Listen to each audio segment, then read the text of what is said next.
So hey guys, welcome back to another mini vlog. তো এখানে ঘুম থেকে উঠেই দেখছি যে বৃষ্টি পড়ছিল।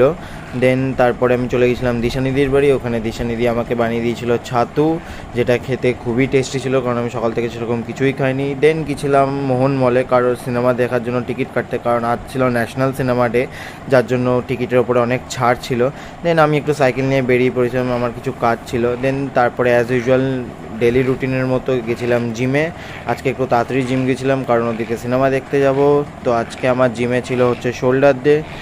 তো ওখানে ঝটপট করে জিম করে সব এক্সারসাইজ কমপ্লিট করে আমি তাড়াতাড়ি বাড়ি চলে গেছিলাম। লিটারালি দৌড়াচ্ছিলাম কারণ আমাদের সিনেমা শুরু হতে প্রায় অলমোস্ট আধ ঘন্টা বাকি ছিল। দেন এখানে বন্ধুর সাথে আর আমার দিদির সাথে সিনেমা দেখতে গেছিলাম। আমাদের সিনেমার নাম ছিল হচ্ছে মিস্টার অ্যান্ড মিসেস মাহি। দেন রাত্রেবেলায় একটু ঘুরতে বেরিয়েছিলাম লাকিদার বাইকের সামনে বসে, যেটা দেখে সবাই হাসছিল। এবং রাত্রেবেলায় দেন লাকিদার সাথে বাড়ি